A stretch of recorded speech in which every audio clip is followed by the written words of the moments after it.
Hello, everybody. Thank you. Thank you. Thank you. This is a podcast by my dad and my uncle, and they're still unbelievably talking about music. Quite unbelievable. So I hope you enjoy it as much as we all did. It looks like they're going to start in about 14 seconds.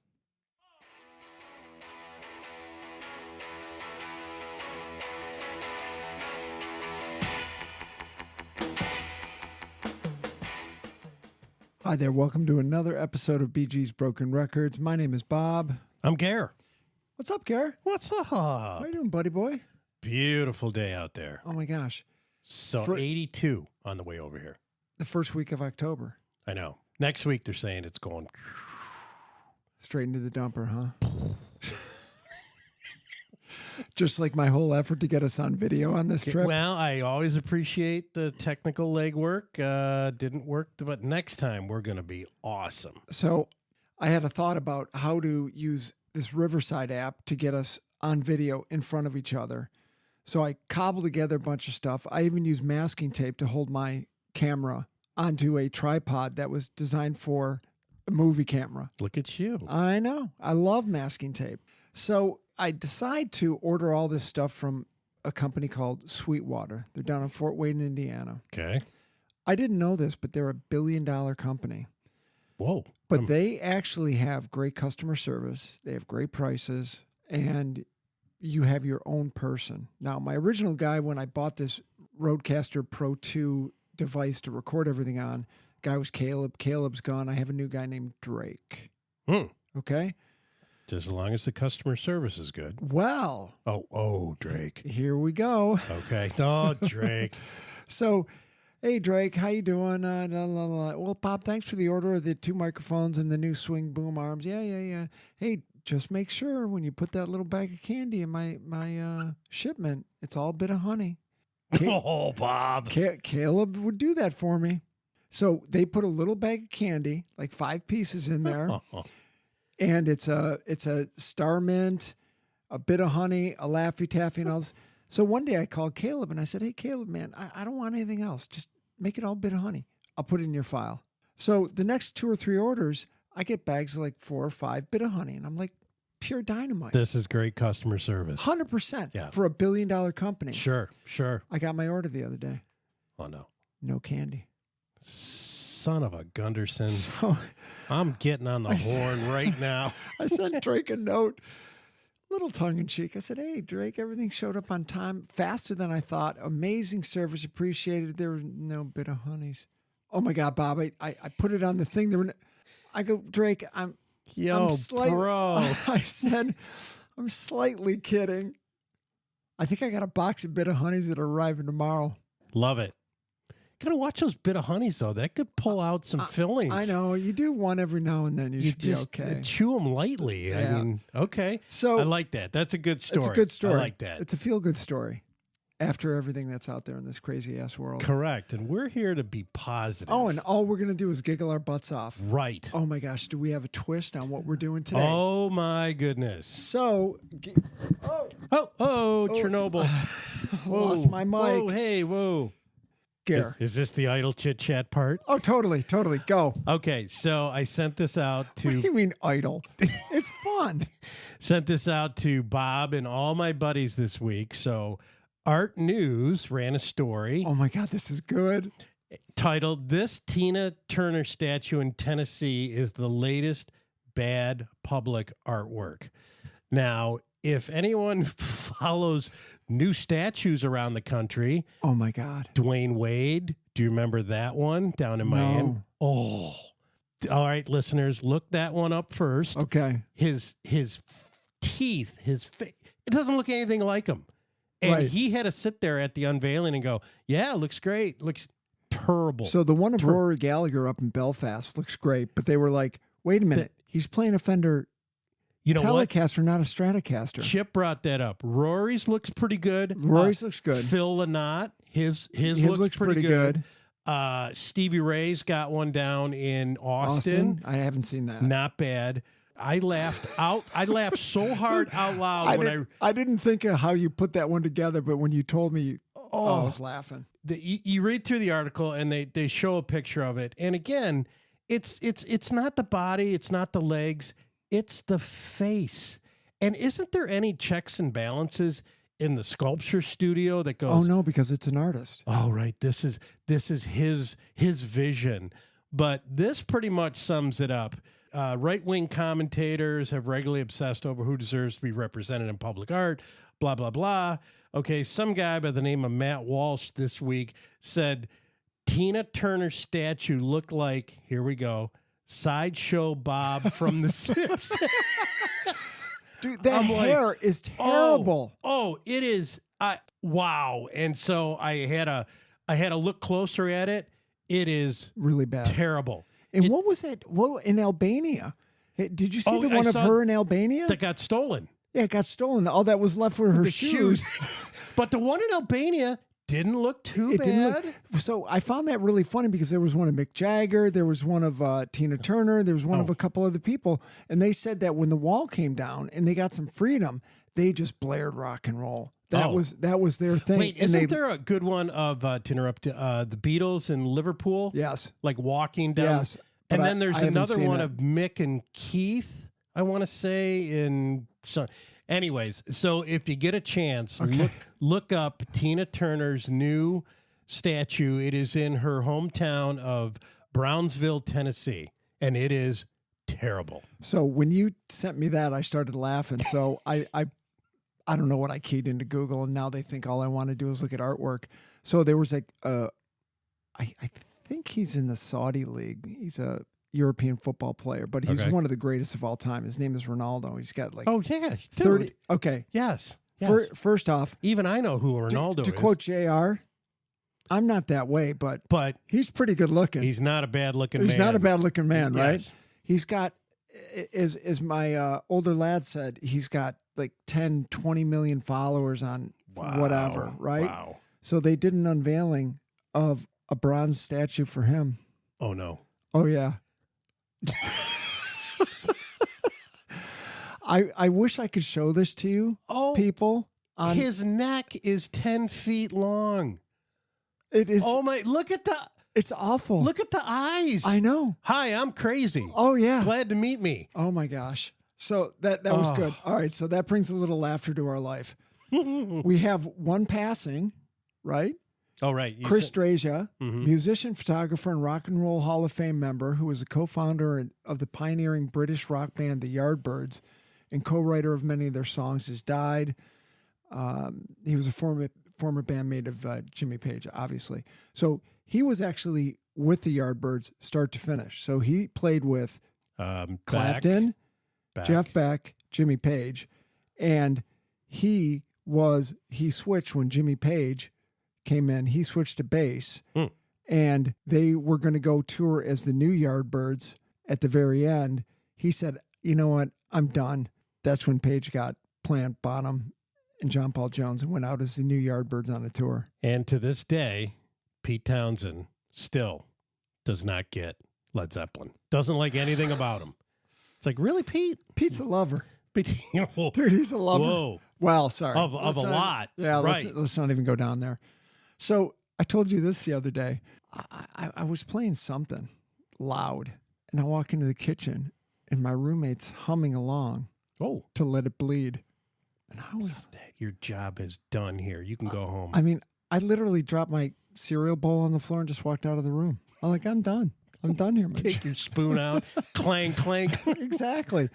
So we have a website. You know that we get offers to give us hundreds and hundreds of thousands of dollars, usually on a weekly basis. We just have to, Can't even keep it straight. right, we just have to give them our financial information Correct. for our account that's got $6 in it Right. to have them transferred over to us. Mm-hmm. I think they used to call it the Nigerian stamp scam, but It tends to be over on that continent, and I don't know where all that money comes from. well, they're just trying to get it out before these crazy radicals take it. I understand. But my question is, why, when they contact us via our website, do they go in and rate us as only 1 or 2 stars and then offer us $250,000? Again, like Maybe they're not the smartest scammers. know your audience. Right. Rate us as a 5, and we're more apt And to we take might your send money. you $100,000 for, and you're going to After send us you back $1 million. Exactly. Right. We should just click it and take the money one day. Click it and then get a virus in Right. your yeah. I finished that book on John Lennon. Oh, which book was this? Let me tell you. Hold on. Not necessarily finished it. I think I skipped the last 60 pages. It just got a little redundant. How much did they talk to Yoko? None. Oh, good. Oh, even better. Okay. So, Mind Games by David Whalen. This was recommended by those podcasters in Bristol. Got it. The assassination of John Lennon. On the surface, it's a story we all know. Mark David Chapman gunning down Lennon outside the Dakota in 1980, but Whalen digs deeper, questioning whether Chapman really acted alone. He points to witness contradictions, strange security lapses, and even the possibility that Chapman was manipulated or programmed, a patsy in a larger conspiracy. The book argues that Lennon's activism, his anti-war stance, and his planned return to music made him a political threat in the Reagan era. Now, whether you buy the conspiracy or not, Mind Games is a provocative reading.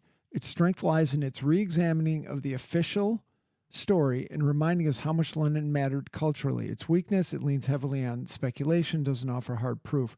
Well, But- didn't J. Edgar have a file on him? J. Edgar had a file on him. Yeah, I mean, I don't know who's the head of the CIA then, but really what it boils down to is he gets out of his car, Chapman's standing on the sidewalk, John walks up to a turnstile, so he's probably 50 feet away. The autopsy shows that the bullets came in the front and out the back. Didn't he take a couple in the back too? No. Oh, I thought he. Oh, yeah, that was the report. Oh. And to get into the Dakota, you had to go through Right. a circular, one of those, what do you Mhm. call those things? Circular doors. Monkey in the middle. Yeah, exactly, right? In the bullet hole, the bullets that came out of Lennon were down at about groin level. And he Okay. was shot up here. He wasn't Billy Barty size, right? No. So unless you're shooting down at somebody, right? Chapman shot with a 38 at 50 feet, Okay. which and he grouped it right at the heart, 4 shots. You can't do that. It's impossible. You shot a 38 snub nose I have. with hollow points. Can't do it. You cannot do it. And everything I always read, he got shot in the back. Nope. In the front. Wow. Then he makes it through the monkey doors, Okay. up 6 stairs, turns left, goes into the concierge front office, and then into the concierge back office.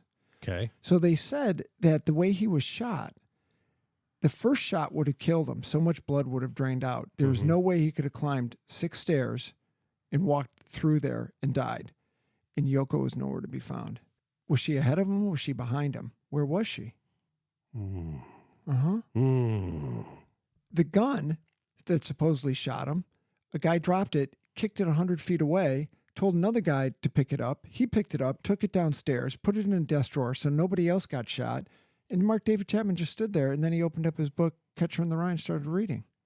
He admitted to it as the police showed up. So Sure. guess what the cops did? Case closed. He admitted it. Wait a minute. None of this makes sense. They didn't go back and get the gun? They got the gun, Oh, okay. right? Then the guy who's the concierge said, "Oh, I carried John out. They gave me the bloody heavy end. I carried him out with 2 cops." Nobody corroborates that story. And He- again, and this he is sold the shirt, supposedly the blood splattered shirt. There were 2 drops of blood on it. He sold it in 2016 for $30,000. Now that's freaking morbid. and this is before cell phone cameras, before Yep. the internet, before anything. Wow. I haven't heard any of that. Dude, there's a lot to it. And the way Mark David Chapman was guided by religious figures who used to work for the CIA. Enough said right there. Enough said. There you go. Interesting book. Done with Okay. it. Glad I'm done. It took me a little bit to get through it, unfortunately. But Okay. that's the book. All right. All right. Good. Good. Good. Good. Okay. Wait, hold on. Oh, sorry. Sorry. Did you mention that the Eagles extended their Sphere residency in Vegas? I saw that. Can't wait to get there for that. Oh, for the audio recording? Jesus. Have you seen the clips, to interrupt you because I do it so well, No. of the Wizard of Oz being shown on the Sphere screen? No. And they're like going through the poppies, and the way the camera, they go like under the poppies, and they could be the worst roller coaster ride in the world. Really? It looks cool, but it could get you sick. Oh, I bet it does. I'm just saying. So, but that's cool. My point is that they're doing things like that also. Yeah. Instead of letting, Right. Right. Huh? Okay. So, Paul G., I got an offer for you. Oh. Listen up. I have got a pair of very gently tried out Martin Logan Electromotion directional speakers. Oh, Paul. All you have to do is show me a picture in your house of a receiver and a turntable, and you can have those for free. Paul, go out to the garage, open up your cigar box, Get a the couple cash. Get a couple dollars. Come on over to Birmingham. Do it. Take a when trial run, look at them. What do you think? And then just take them home. See what happens. All right, waiting for your call, Paul. So remember back in Chicago, we always used to sit there and talk stupid shit. Right? Yeah. I remember, what was that bar where we used to be able to play Mountain Jam for 50 cents?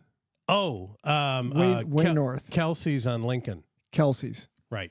I remember sitting there one time. I know you were there. Chip was there. And we were talking about Desert Island Records.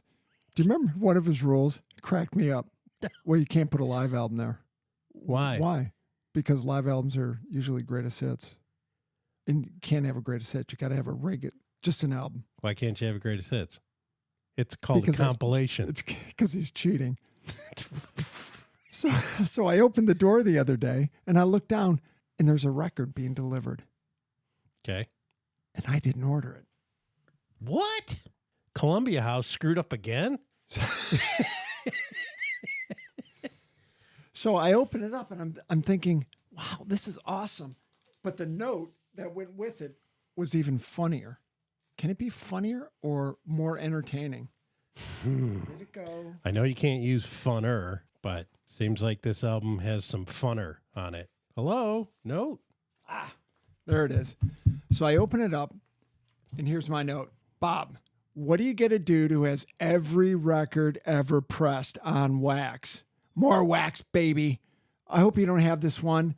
It should inspire you and the boys to run over some mailboxes or trash cans or eat a Vegemite sandwich. What? Radio Birdman. Started in Detroit, went down under, and then got famous. Oh. Some of their great songs on here: Aloha, Steve and Dano, Murder City Nights, and then they've got one called, I think it's called I-94, where they talk about drinking Yoo-Hoo and driving on I-94. Dude, went down under. Did they collab with Susie Quattro? I don't know. Isn't that where she is? She's in Australia, right? Yeah, I think she is. Yeah. Now, remembering what you said the other day, Oh, yeah. Okay. Yeah. Yeah. I went down and pulled this out for after. Gary wants to listen to Triumph, so I went down and pulled out Armed Forces. Fight the good fight. Are you kidding me? My God, they are just awesome. Hot time in the city. That's, boy, fight the good fight. Where's the Rick Emmett? There's no okay. He's got a mini hockey jersey on. Oh, that guy. And then we're gonna follow it up with this album. Warriors come out and play. The album sucks. It's just Joe Walsh. Oh, is it Joe Walsh for the whole thing? No. I think it's just Joe Walsh. It starts side 1 or side 2. I can't remember. Oh, okay. Appears courtesy of Elektra, Joe Walsh. Yeah, but Blah, blah, blah, let me tell you something. Remember growing up, the Warriors? So violent, right? Oh, In theory, so violent. Try to get your kid to watch the Warriors after a John Wick film. yeah, exactly. Actually, though, the New York Yankee guys and Warriors with the painted faces, still the scariest guys. You mean the baseball Furies? Yeah.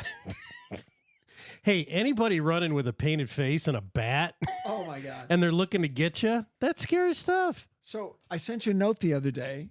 I sent you on CD the Rolling Stones in mono. Yeah. Yeah. Yeah, yeah. Did you ever listen to this one? It's Stray Cats. It's actually it's the greatest hits. Is this in mono? It's in mono. But the cool thing is it's the singles. Oh. So the recordings for the singles were different than the LPs. So I was listening to some of them, and you've heard some of the songs so many times, you know exactly what they're going to sound like. Dandelion, great tune. And then when they don't sound that way, you're like, oh, that's right. I'm listening to the original single. Oh, this is probably pretty good. You man. might have to go in the basement. Okay. Go find yours. Okay. Just spin Dandelion right there. Let's start with that. There you go. So what are we going to do, Gar? Well, I sent Bob, we're always trying to think of new ideas for the podcast. And so I figured we had to step out of our comfort zone. And I sent him a list of... Which is what? Just laughing? Well, I sent him a list of musicians that we would never talk about. Foreigner. Mariah Carey. Madonna, which maybe I should have pulled her from that list. Barry Manilow. England Dan. John Ford Coley. Robbie Benson. Brad. Barbara Streisand. And Brad's got a couple rockers. Brad's got a couple. That's pretty good. Dewey's the only guy alive. Oh, right. How many guys in that band? Oh, Four, well, I think five? there were 3 originals, and then Oh, Billy okay. Mummy from Lost in Space played with him for a while. Really? He was Yeah. drummer, wasn't he? No, I think he was a guitar player and singer. Oh. Anyways, so I said to Bob, so they were like, oh, okay. And then I said, all right, let the other guy pick an artist, Oh, yeah. and then we have to move forward with that. So I gave Bob Barry Manilow, Uh-huh. and he picked for me Ted Nugent. And I was like, okay, because Ted's Ted's albums as Ted Nugent up till 1980, which I think Weekend Warrior. I say 82 because I think 80 was Cat Scratch Fever, But right? Wang Dang, you think? Sweet Poontang. But so the album's up to say I go Weekend Warrior, but Bob gave me the steaming hot mess from 2007, Love Grenade, and oh boy, this was beyond painful. Do you have to listen. Do you have the song titles in there? Yeah, the whole list. Sure. Should I read them? Yeah, just read them off. All right. There was about 13 songs on here. Let's see. We had Love Grenade, Funk You, Still Raising Hell, Girl Scout Cookies, Fred Bear, Acoustic, Geronimo and Me, Eagle Brother, Spirit of the Buffalo, Aborigine, Stan, Broadside, Bridge Over Troubled Daughters, So bad. Lay With Me, and then, of course, to try and bring it home, Journey to the Center of the Mind with the Amboy Dukes from 1968. It's obviously a re-record, and it's like, why? Because you had nothing else to offer. Okay, so here's my thing with this. This came out, and its review was just as good or as bad, depending on how you look at it, as the preceding or the next LP, which was titled "If You Can't Lick 'Em, Lick 'Em." And this album came after Caveman. Craveman, which Craveman. Craveman. You're right. I'm looking. which put my glasses on. which I they did are. buy on CD because it was supposedly going to be a return to form. It was freaking awful. I couldn't get it out for sale fast enough afterwards. Well, you're saying return to form. Hey, unless Derek St. Holmes comes back. He was just in town 2 weeks ago, Oh, playing up at the M1. Oh, And I told that to Rich this morning. Rich goes, "I know, Derek. You should have called me. I would have gone." I'm like, "I know, dude. I would have gone. I know. Slap my wrist. Mm. So let's listen to now. He's 59 years old when he wrote this stuff. Okay. Okay, the song "Aborigine" is so flipping bad. Let's just hear a little of "Funk You." And I got to turn the volume down a little because it comes in really aggressive. Every song sounds the same. Well, welcome, boys and girls. Welcome to Funk You.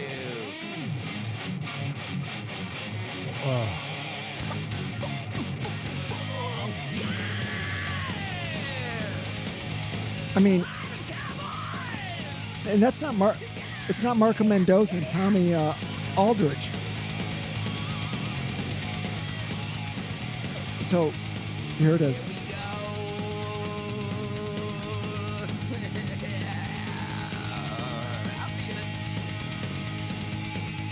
All right. right. I don't even want to go into that. Let's So- skip to the classic here. This song, he's 59 years old, and he's singing a song about Girl Scout cookies. Oh, Dude, I like them all the time. I like them with milk, and that's it's offensive. That's all I'm going to say.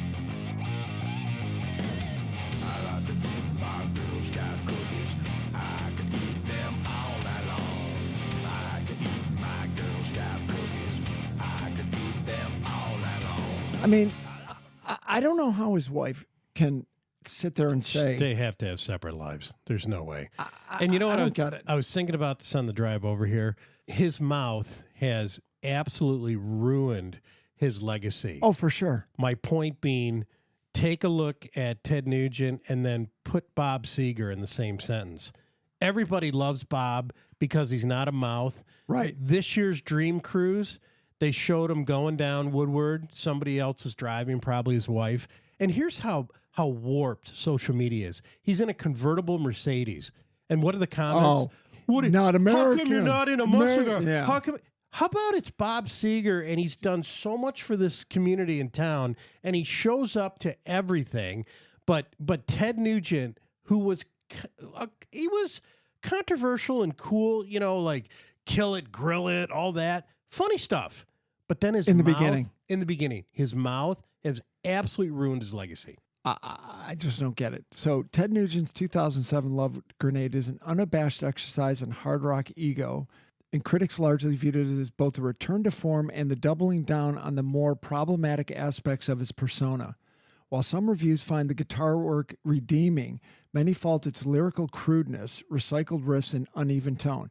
Now, I will say, I probably listened to 7 songs on here, right? Kind of in the background. The recording and the production were very good. I'll give you that. Very good. Yep.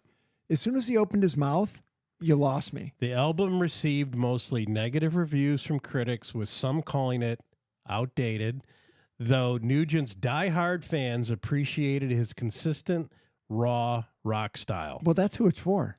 Correct. It's for those guys. And I don't even want to, I never even made it down to Bridge Over Troubled Daughters. I was just like, No. What? No. I listened to a little bit of every song. The only tune that I kind of went okay was Spirit of the Buffalo, which again, we're going back to Double Live Gonzo. Yeah. But like just grinding something that was kind of, which Double Live Gonzo, that's a good album. that's a good album. That's a good yeah, album. Yeah. The The only good song was the remake of Journey to the Center of the Mind, which I think he put out because it was 40 years later. So he re-recorded it. It was okay. It was fine. So to me, this just looks like a desperate attempt for attention. The original cover art showed a naked woman on all fours, bound with ropes, with a grenade stuffed in her mouth.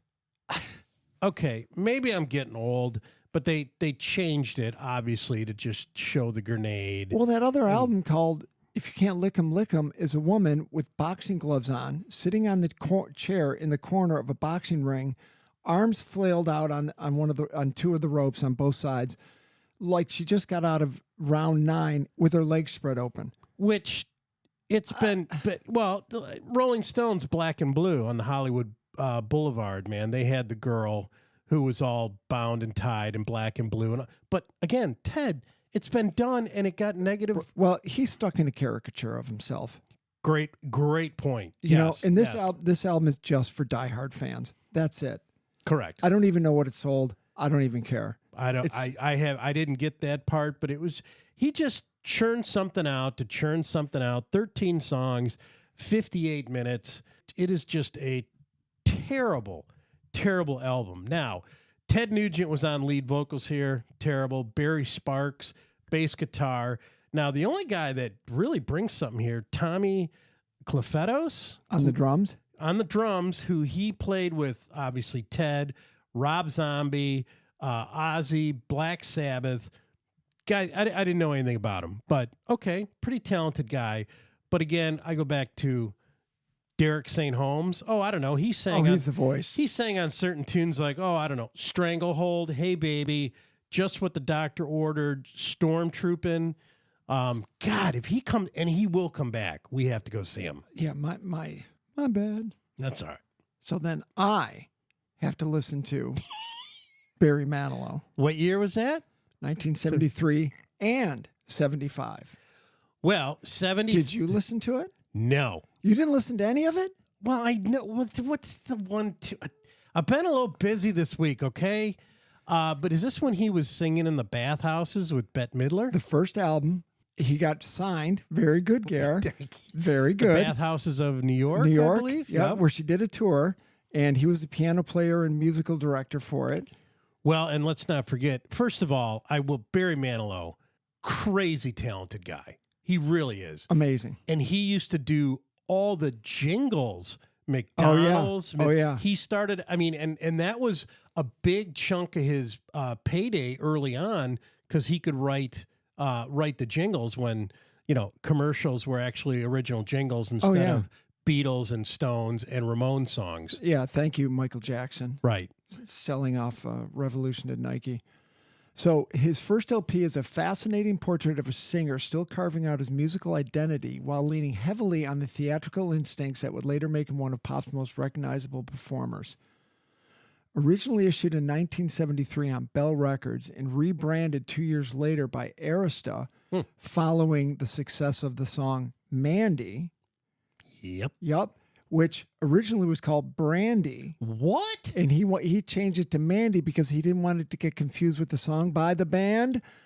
Looking Glass. Yeah! Oh! Ding, ding, ding, ding. Oh, high five. Whoa, to the go. brain was going high Way speed to for go. that one. So the album's kind of up and down. There are some colossal guitar riffs on here.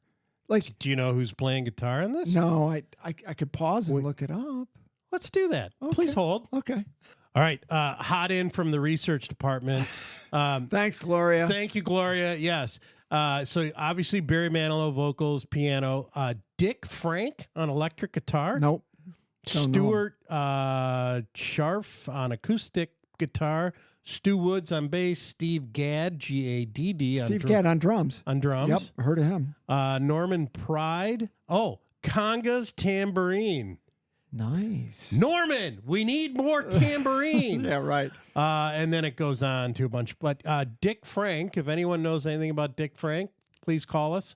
There was one hit off this album, which I'm going to play right here. I cued it to the best spot, so let's go. Listen to that. Baby, I love you, come Maybe we'll have to listen to this on the way home. Dude, the orchestration's awesome. Okay, Barry hold on. Manilow trademark. Hold on. It's not Brandy. Who is it? You know what this reminds me of? CKLW. Oh, totally. CKLW Windsor, the Big Eight. Okay, now I'm going to say 2 words. Love Grenade. Doesn't even compare to this song.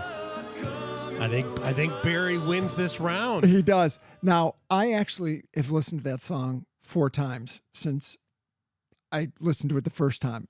It's a great song. The orchestration's great, the whole thing.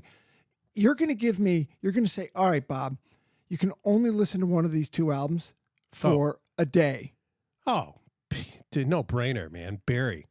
Oh, I was going to go Love Grenade. Really? No, I'm kidding. Oh, Dude, come- it's shit. So, but then there's like a bizarre song called 7 More Years where a guy's writing a letter from jail. And I'll be out in 7 more years. Tell her I love her and I'll be back soon. And you're just kind of like, okay. He opens the album with an audio recording of him and his dad encouraging him to sing. So it's 1 minute and 30 seconds and it's just a little bizarre. Well, it is 1973. It is 73. Okay. But he jumps all over the place. There's tracks like Sweetwater Jones, Cloudburst, which was okay. And I got to find that one that's got the rock and roll on Well, they it. said it was real. The album only sold 35,000 copies, which again, it's his first still album. Still Oh, on. you got to put on. Let's get the room jumping here. Could it be magic? Huh? Coming at you live. That was Could It Be Magic, you dumb monkey? That was so- Mandy, I thought. No. So this is the guitar I was talking about. That was not Could It Be Magic before this. Yeah, it was. So this is a song called Flashy Lady.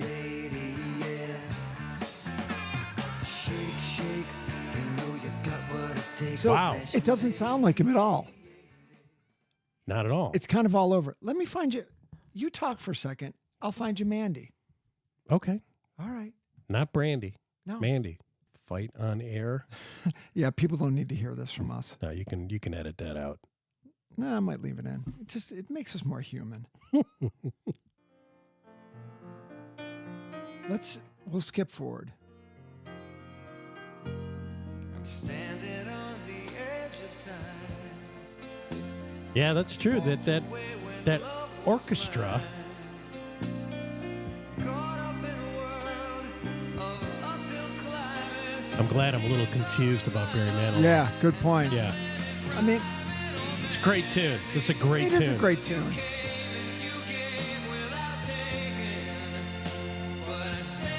All right. We sound like a couple old curmudgeons. Ted Nugent's a scumbag, and Barry Manilow's... That orchestra in the background. Oh. Okay, everybody. I'm just laughing. That's all we wanted to do. Correct, and we did. And we've got one dog in here out of the tribe. So maybe we should just throw him in the backyard and let him walk around. Sure. What else you got?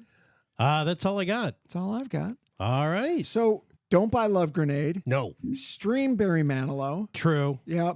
My sister and my mother went to see him Oh, at Pine Knob. Said it was fantastic. recently? Oh, he's dead, right? Barry's not dead. Okay, he's not dead. No, he's on his last tour right now.